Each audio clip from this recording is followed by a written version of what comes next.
There's still time to make MWC 2022 a trendsetting, virtual event success. Last week, CES 2022 took place as scheduled despite the emergence of the Omicron variant of COVID-19, but the upheaval caused many to cancel plans to visit, even after reassurances from the organizers and exclamations that the show must go on. However, despite the messiness all this inevitably caused, it became clear many companies were actually quite well prepared to not be there, and virtual CES worked surprisingly well, just in a familiar, mostly dull sort of way. On February 28, Mobile World Congress in Barcelona will open its doors, and organizers have also been proclaiming the show must go on, despite the health and safety situation not being any different to CES. While MWC should indeed go ahead, pushing it as an in-person event is misguided and foolish. Instead, the virtual side should become the heart of MWC, as it's the ideal way to exhibit the exciting future of mobile tech. I covered CES 2022 remotely,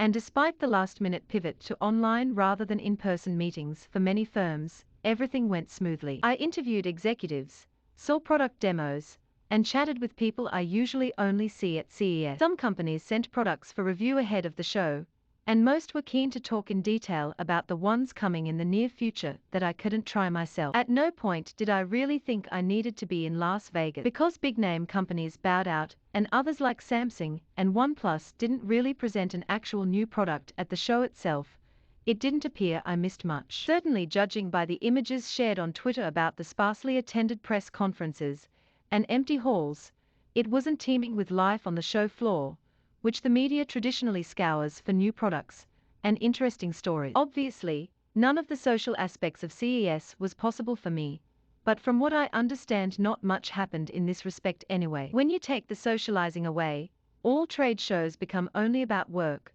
and I worked without a problem from home. But online CES 2022 was just the same old online meeting format I've had in the past. This is fine for most ordinary days, but it's a wasted opportunity at an event all about cutting-edge tech that gets global attention. In 6 weeks' time, MWC 2022 will face the same problems as CES 2022, as it seems unlikely the situation regarding COVID-19 will be all that different from now. Companies are hesitating, questioning whether they should attend, and unfortunately, just like CES, the procrastination will continue before someone somewhere decides it's not worth the risk and effort to attend. Once one does so, others will follow, just like at CES, and once again the virtual side of the show will become suddenly important. However, it absolutely won't be as good as it could be because of all this dithering. It's a tiring and counterproductive approach. Now is the time to learn from CES and all the similar events over the last 2 years. Those pondering what to do about MWC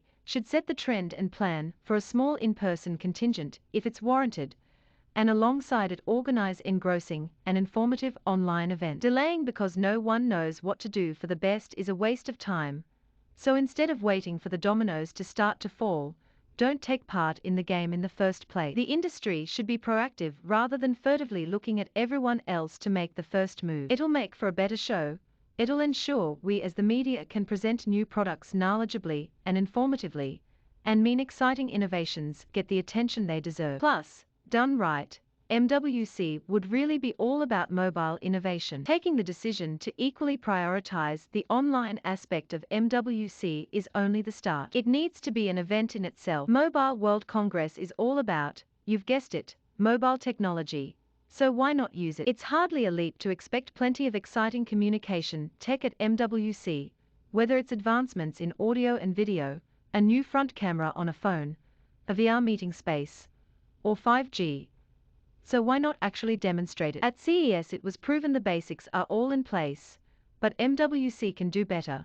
And this is an opportunity for companies that talk about innovation and leading the way to actually show off. Why not make partnerships, set up collaborations, and adapt? OnePlus has shown what's possible with its augmented reality launch of the Nord, and before the pandemic with the virtual reality launch of the OnePlus 3. Just because the fashionable aspect of being a digital nomad isn't there at the moment, at home, not on the beach, doesn't mean the concept of working from where you want is any less relevant, particularly as more firms delay a return to the office. More than ever before, people are keen to work how and where they want, and will rely on mobile technology to do so. With the right planning and effort, MWC can illustrate how the pandemic has made that even more realistic than ever before. It's important to remember the insistence that the in-person show must go on is driven by money, whether it's for the city the event is held in, the organizing body, or the business people doing deals. The hard truth is the shows are becoming less important for media and consumers,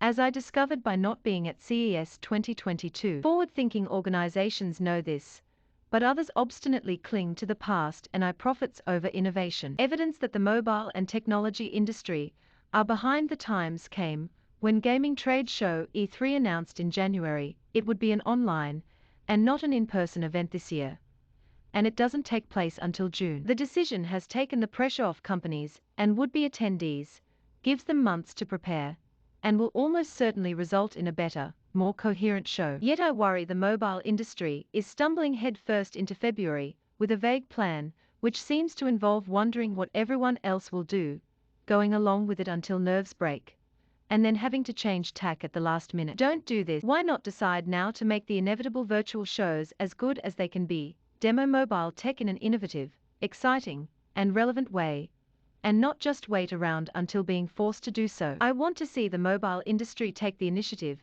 and lead the way in remote work innovation, virtual spaces, the potential of 5G, and even the metaverse, by making MWC 2022 a truly exciting, mobile-led, attend from anywhere event to remember.